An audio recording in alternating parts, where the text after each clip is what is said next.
Hello student, ये आपका science का पहला चैप्टर है, हमारे आसपास के पदार्थ। अभ्यास के सभी प्रश्नों का हल दिया है। अब एक एक करके आप समझिए इसमें हमने क्या दिया है।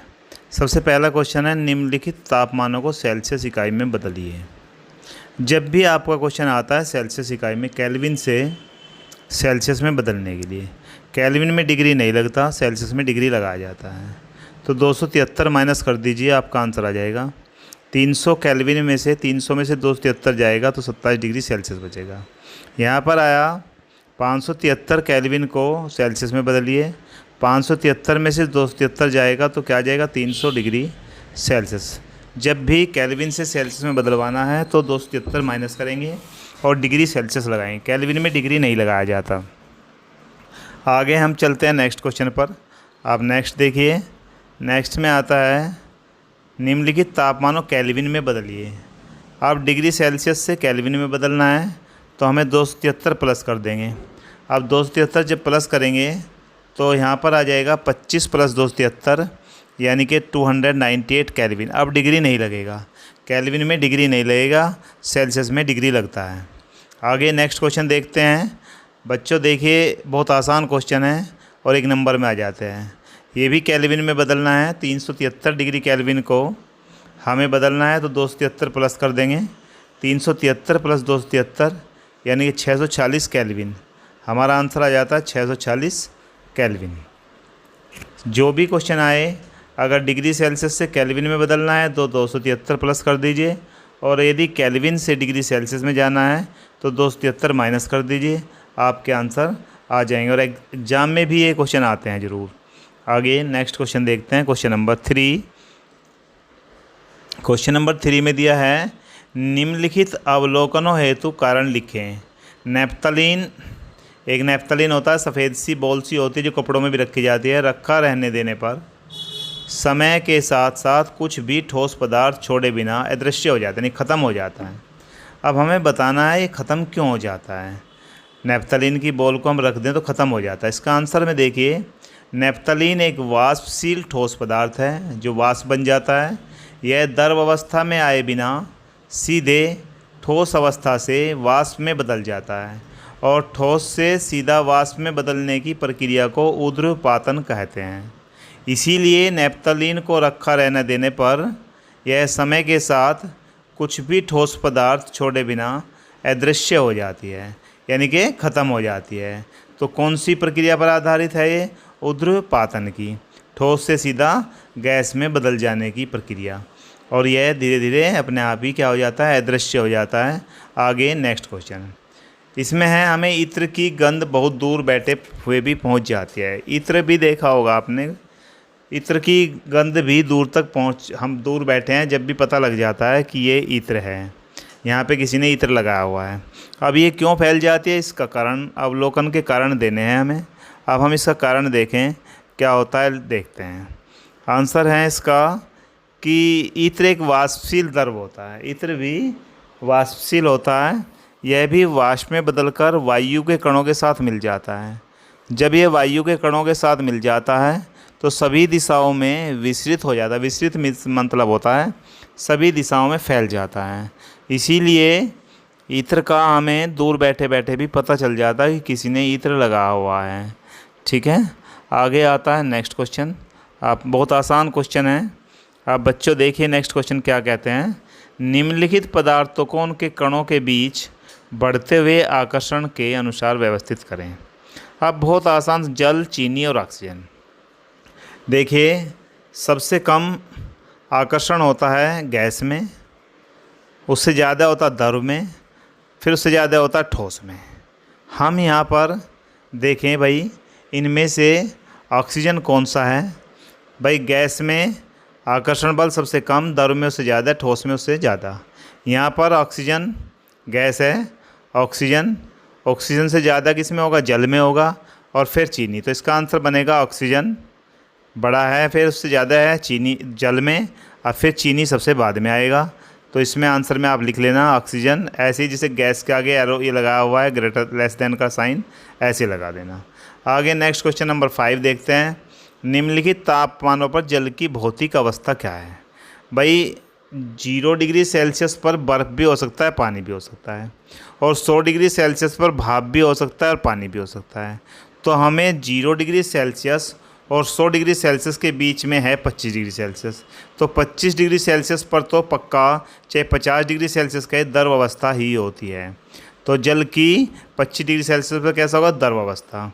आगे आता है निम्नलिखित जल की भौतिक अवस्था क्या है, यानी कि 0 डिग्री सेल्सियस पर। मैंने अभी बताया है कि 0 डिग्री सेल्सियस तापमान पर जल ठोस भी हो सकता है और द्रव भी हो सकता है, दोनों अवस्थाओं में हो सकता है, क्योंकि जल का हिमांक तथा बर्फ़ का गलनांक दोनों ही 0 डिग्री सेल्सियस होता है। तो आंसर हम लिखेंगे 0 डिग्री सेल्सियस तापमान पर जल ठोस तथा द्रव दोनों अवस्थाओं में हो सकता है। कारण है इसका जल का हिमांक और बर्फ़ का गलनांक दोनों ही 0 डिग्री सेल्सियस होते हैं। पुष्टि हेतु कारण दें। जल कमरे के ताप पर द्रव है। अब हमें बताना है कि जल जो है कमरे के ताप पर द्रव होता है। अब आप देखिए, सोचिए कि चाहे सर्दी हो चाहे गर्मी हो, कमरे का ताप लगभग 20 से 25 यानी 18 से 20-25 तक रहता है, क्योंकि हम अंदर बैठे होते हैं, वहाँ पर 18 से 20-25 तक ही होता है। यानी कि जल का हिमांक 0 डिग्री सेल्सियस और क्वथनांक कितना होता है, 100 डिग्री सेल्सियस। और कमरे का ताप पर जल द्रव अवस्था में पाया जाता है, क्योंकि उसका तापमान कमरे का कितना होता है, लगभग 20 से 30 के बीच में। तो जल को जिस बर्तन में रखा जाता है उसका आकार ले लेता है, क्योंकि द्रव अवस्था में जल बहता है। तो कैसा रहेगा भाई, ये कमरे के ताप पर जल ही रहेगा, द्रव रहेगा। आगे नेक्स्ट क्वेश्चन पर चलते हैं। नेक्स्ट क्वेश्चन देखते हैं।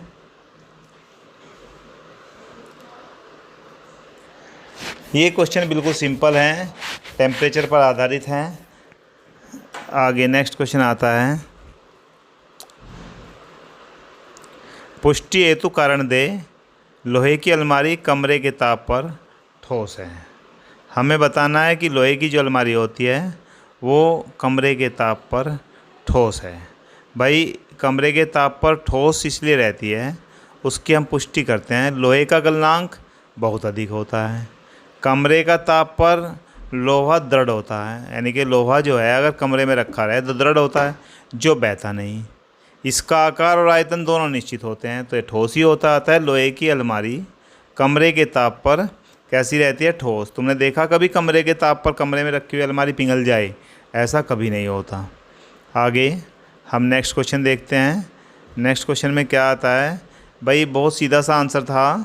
लोहे का गलनांक बहुत अधिक होता है और कमरे का ताप उस गलनांक से कम होता है।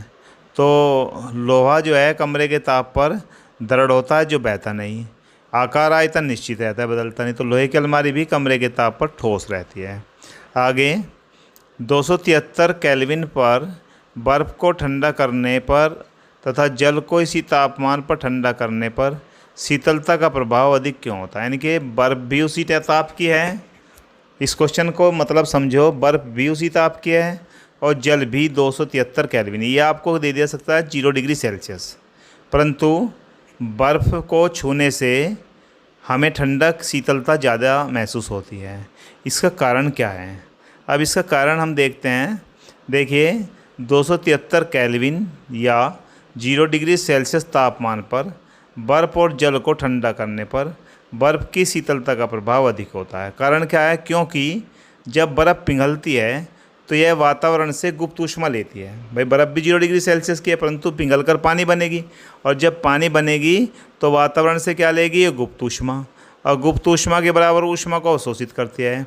इसी कारण 273 केल्विन ताप पर बर्फ़ जल की अपेक्षा अधिक शीतलता प्रदान करती है। यही कारण है इसका अधिक शीतल होने के।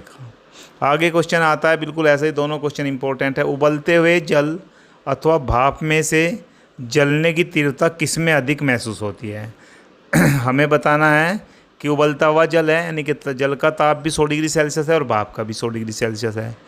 जलने की तीव्रता किससे हमें जलन अधिक महसूस होती है, हमें भाप से जलन महसूस अधिक होती है या उबलते हुए 100 डिग्री सेल्सियस वाले जल से होती है। तो भैया सीधी सी बात है, भाप से ही होगी। आंसर में क्या आएगा, यानी कि 100 डिग्री सेल्सियस तापमान पर जल उबलकर भाप बनता है। तो उबलते हुए जल तथा भाप दोनों का तापमान एक समान होने के बावजूद भी भाप से जलने की तीव्रता अधिक होती है। इसका कारण है कि भाप के कणों में वाष्पीकरण की गुप्त ऊष्मा होती है, यानी कि भाप के जो कण हैं, जब भाप है उसमें वाष्पीकरण की गुप्त ऊष्मा होती है, और उस गुप्त ऊष्मा के कारण ही पहले वह गुप्त ऊष्मा हमें जलन ज़्यादा महसूस कर देगी, उसके बाद पानी बनेगा। इसलिए उसी ताप की भाप से और उसी ताप के पानी की अपेक्षा जलन यानी दुखदायी ज़्यादा होती है भाप। आगे नेक्स्ट क्वेश्चन की बात करें तो देखिए इस क्वेश्चन को ध्यान से। इसमें हमें ठोस दिया गया है, फिर द्रव दिया गया है, फिर गैस दी गई है। ABCD लिखा गया है, EF लिखा गया है। ऊष्मा की वृद्धि तथा दाब की कमी हो रही है लेफ़्ट से राइट को जाने पे। नीचे ऊष्मा की कमी और दाब की वृद्धि हो रही है। अब भैया जब हमने ठोस को ऊष्मा दी तो सीधी सी बात है द्रव बना, और द्रव को ऊष्मा दी और दाब कम कर दिया तो गैस बन गया। गैस को ऊष्मा कम कर दी, दाब बढ़ा दिया तो द्रव बना, और द्रव से ठोस बना। अब ए में क्या आएगा? सबसे पहले ठोस से द्रव बना तो ए में आएगा गलन, यानी कि ठोस से द्रव बन गया। जब ठोस से ऊष्मा पाकर द्रव बनेगा तो उस अवस्था को हम क्या कहते हैं? गलन। अब आता है द्रव ने क्या पाया? ठोस ऊष्मा पाई और गैस बना। जब द्रव से गैस बनती है तो उसे कहेंगे हम वाष्पीकरण। तो बी पर आ जाएगा वाष्पीकरण। आगे हम देखते हैं सी में क्या हुआ? गैस से द्रव बना। जब गैस से द्रव बनता है तब क्या होता है? अब देखिए यहाँ पर ऊष्मा की कमी हो गई, तो गैस से क्या बना? गैस को ठंडा किया गया, और ठंडा करके क्या बनाया गया? द्रव बनाया गया। जब गैस से ठंडा होकर द्रव बना तो उसे प्रक्रिया को हम कहते हैं संघनन। गैस से द्रव बनने को हम कहते हैं संघनन। तो सी पर अगर आपका आंसर में पूछा जाए सी क्या है, तो सी है संघनन। गैस से द्रव बनने की प्रक्रिया को संघनन कहते हैं। समझ में आया? अब हम देखना है द्रव से ठोस बनने की प्रक्रिया को क्या कहते हैं। डी क्या है? द्रव से ठोस बनने की प्रक्रिया। अब हम इसमें देखते हैं डी में जमना, यानी द्रव से जब ठोस बनेगा तो इसका मतलब द्रव जमा, जैसे पानी को जमा दिया फ्रीजर में और वह क्या बन गई? बर्फ़। तो द्रव से ठोस बनने की क्रिया को क्या कहते हैं? जमना। अब आगे हम देखते हैं ठोस से सीधा गैस में बदल जाना, यानी कि ई। ABCD तक हमारे पार्ट हो गए ई में। ई में क्या आएगा? ठोस से सीधा गैस बिना द्रव में बदलना। तो ई बराबर ई क्या आ जाएगा? ऊर्ध्वपातन। ठोस से सीधा गैस बनने की प्रक्रिया को हम क्या कहते हैं? ऊर्ध्वपातन कहते हैं। आगे नेक्स्ट आता है गैस से ठोस बनना। गैस से ठोस बनने की प्रक्रिया F, यानी कि F में आपका